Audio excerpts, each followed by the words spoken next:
Hello everyone, स्वागत है आप सभी का हमारे इस YouTube channel math and magic tips में। फ्रेंड्स, आज की इस वीडियो में हम लोग पढ़ने जा रहे हैं 10वीं कक्षा के सोशल साइंस का मॉडल पेपर का सोल्यूशन, जिसमें है पूरे नए पैटर्न पर आधारित 1 से लेकर 80 तक का ऐसा इंपोर्टेंट वीवीआई ऑब्जेक्टिव क्वेश्चन जो कि आपके मैट्रिक बोर्ड परीक्षा के लिए काफ़ी इंपोर्टेंट है। यदि आप भी सर मैट्रिक का एग्जाम दे रहे हैं और आप भी चाहते हैं मैट्रिक के एग्जाम पेपर में 400 से ज़्यादा नंबर लाना, तो वीडियो को शुरू से अंत तक देख कर ही जाना। तो चलिए फ्रेंड्स, बिना समय गवाए पहला क्वेश्चन का सलूशन देख लेते हैं।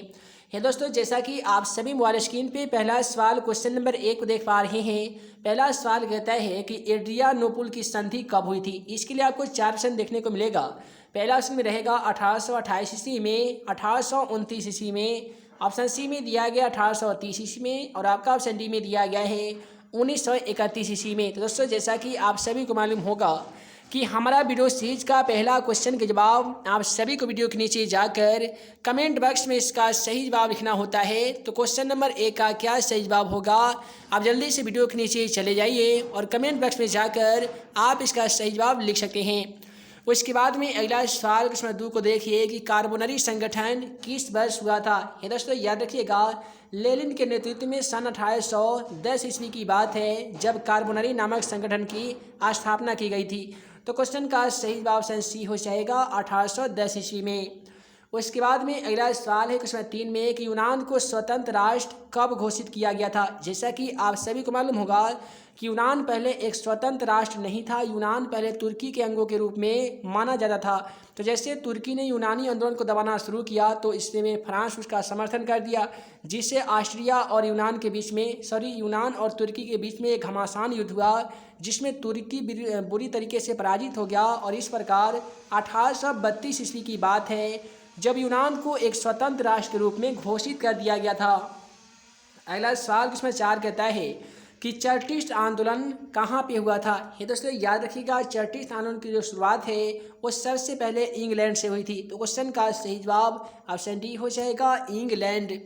अगला सवाल क्वेश्चन 5 को देखिए कि यूरोप वासियों के लिए किस देश का साहित्य, ज्ञान एवं विज्ञान विशेष प्रेरणा स्रोत रहा।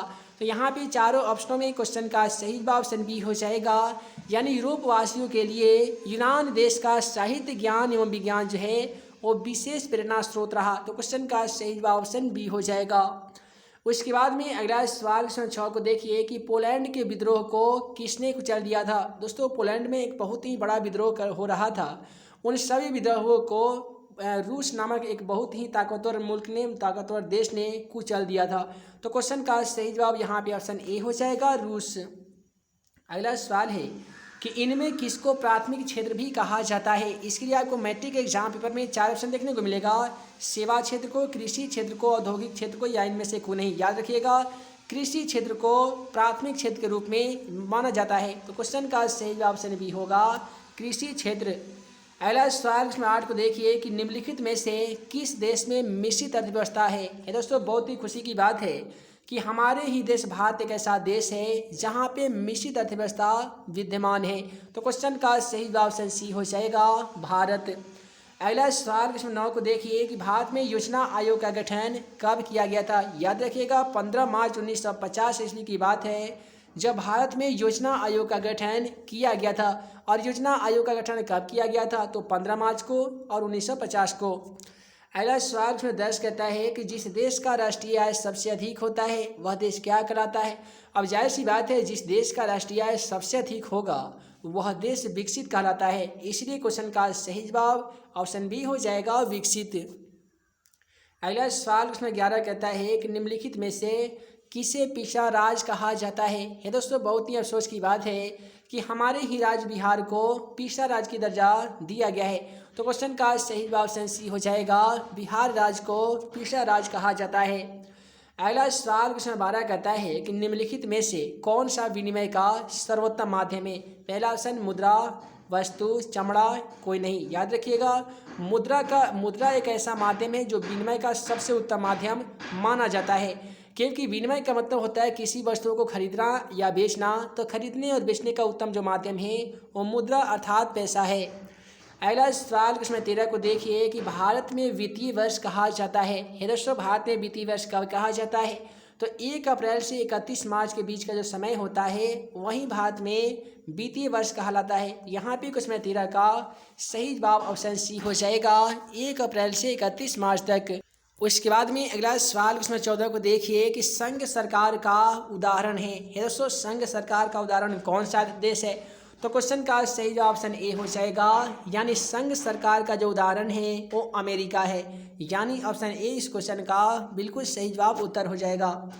अगला सवाल क्वेश्चन 15 कहता है निम्नलिखित में से कौन सा राष्ट्रीय दल नहीं है? याद रखिएगा, भारतीय राष्ट्रीय कांग्रेस भारत का सबसे पहला राष्ट्रीय दल है। उसके बाद में है बहुजन समाज पार्टी, लोक जनशक्ति पार्टी जिसे हम लोग एलजेपी के नाम से जानते हैं, लोक जनशक्ति पार्टी यानी चिराग पासवान की पार्टी। डी में दिया गया भारतीय जनता पार्टी यानी बीजेपी। तो ये सभी के सभी राष्ट्रीय दल है, लेकिन बहुजन समाज पार्टी यह एक क्षेत्रीय दल है जिसे राष्ट्रीय राजनीतिक दल के रूप में मान्यता प्राप्त नहीं है।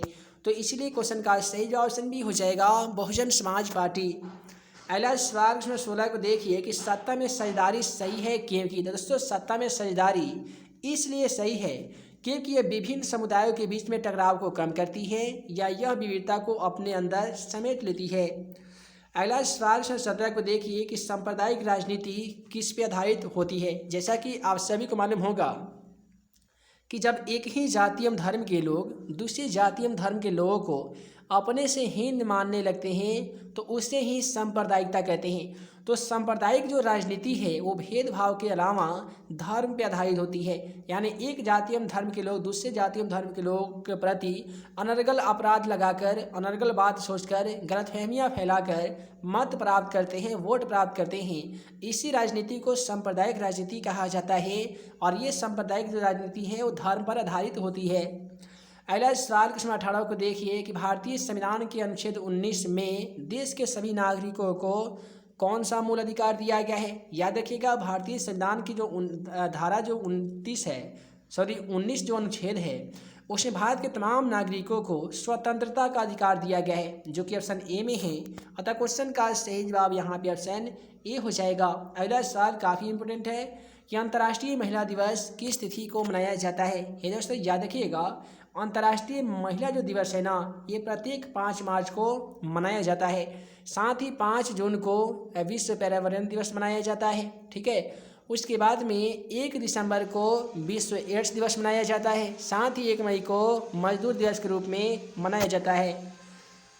अगला सवाल 20 को देखिए कि सत्ता में साझेदारी का अच्छा उदाहरण प्रस्तुत करने वाला राष्ट्र कौन सा है? ये दोस्तों याद रखिएगा, सत्ता में साझेदारी का सबसे उत्तम एवं अच्छा उदाहरण प्रस्तुत करने वाला राष्ट्र जो है वो जो देश है वो बेल्जियम है, जो कि ऑप्शन सी में है। अतः क्वेश्चन का सही जवाब ऑप्शन सी हो जाएगा, बेल्जियम। उसके बाद में निम्नलिखित व्यक्तियों में से कौन से व्यक्ति लोकतंत्र में रंग भेद के विरोधी नहीं थे? याद रखिएगा कि मार्टिन लूथर किंग जूनियर नहीं बल्कि जेन गुड्डी एक ऐसे व्यक्ति हैं जो भारतीय लोकतंत्र में रंग भेद के विरोधी नहीं थे। अतः क्वेश्चन का सही जवाब ऑप्शन डी हो जाएगा। उसके बाद में अगला सवाल क्वेश्चन 22 को देखिए कि लैंगिक विभाजन का क्या अर्थ होता है? दोस्तों लैंगिक विभाजन का अर्थ जो होता है वह होता है स्त्री एवं पुरुषों के बीच के यहाँ पे देखिए क्वेश्चन का सही ऑप्शन सी हो जाए। देखिए स्त्री एवं पुरुषों के बीच में जैविक जो अंतर होता है इसे ही लैंगिक विभाजन कहा जाता है। मैट्रिक के एग्जाम पे पूछेगा लैंगिक विभाजन का क्या अर्थ होता है तो बता दीजिएगा, स्त्री एवं पुरुषों के बीच में जो जैविक अंतर होता है इसे ही लैंगिक विभाजन कहा जाता है। अगला सवाल 23 कहता है कि श्रीलंका में सामाजिक विभाजन किस स्तर पे किया गया है? ये दोस्तों याद रखिएगा, श्रीलंका में जो समाज के जो विभाजन है वो कौन से स्तर पे किया गया है? तो सबसे पहले जान लीजिए, श्रीलंका जो आज़ाद हुआ था ना ये सन 1948 ईस्वी में श्रीलंका को आज़ादी मिली थी और वहाँ पे जो समाज का विभाजन किया गया था ये क्षेत्रीय स्तर एवं सामाजिक स्तर दोनों पे किया गया था। इसीलिए हम कह सकते हैं कि इस क्वेश्चन का सही जवाब ऑप्शन सी हो जाएगा, ए और बी दोनों। अगला सवाल क्वेश्चन 24 को देखिए कि गुटेनबर्ग का जन्म किस देश में हुआ था? आप सभी को मालूम होगा कि छापाखाना का आविष्कार गुटेनबर्ग के द्वारा किया गया था और इनका जो जन्म है वो जर्मनी में हुआ था। तो क्वेश्चन का सही जवाब ऑप्शन बी हो जाएगा। एक और सवाल पूछा जाएगा कि कागजी मुद्रा का प्रचलन सबसे पहले कहाँ पे हुआ था? तो चीन में हुआ था। कागज़ का आविष्कार कहाँ हुआ था? तो चीन में हुआ था। छापाखाना का आविष्कार कहाँ हुआ था? तो चीन में हुआ था। किसने किया? गुटेनबर्ग। कहाँ के रहने वाले थे? जर्मनी के। और पेपर मिल की स्थापना कहाँ पे की गई थी? याद रखिएगा, सबसे पहले पेपर मिल की जो स्थापना है वो भी जर्मनी में की गई थी और कार्ल मार्क्स का जन्म भी जर्मनी में ही है।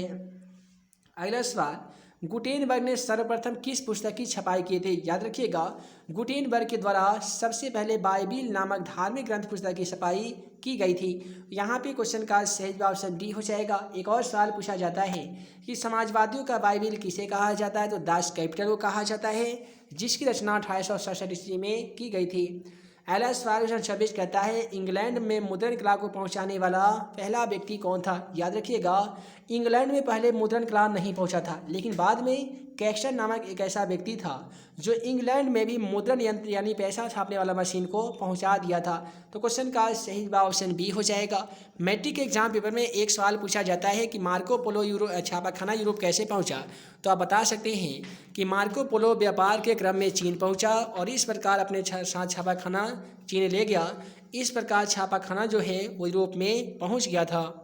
उसके बाद में अगला सवाल यहाँ पे क्वेश्चन 27 को देखिए कि किसने कहा था मुद्रण ईश्वर की दी हुई महानतम देन है, सबसे बड़ा तोहफा है?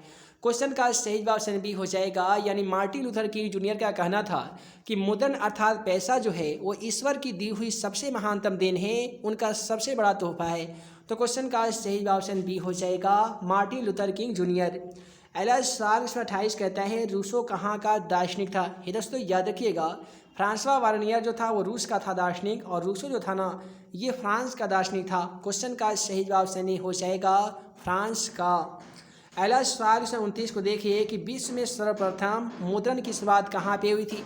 यानी सबसे पहले मुद्रण की जो शुरुआत की बात करेंगे तो चीन में हुई थी। किसने किया था? तो यहाँ पे गुटेनबर्ग ने किया था। फिर से सवाल पूछा जाएगा, मुद्रण यंत्र यानी पैसा छापने वाला मशीन का आविष्कार सबसे पहले कहाँ पे किया गया था? तो चीन में हो जाएगा। अगला सवाल 30 को देखिए कि किस देश की सिविल सेवा परीक्षा ने मुद्रित पुस्तकों यानी सामग्रियों की मांग में वृद्धि कर दी गई थी, बढ़ा दी थी? दोस्तों क्वेश्चन का सही जवाब चीन हो जाएगा।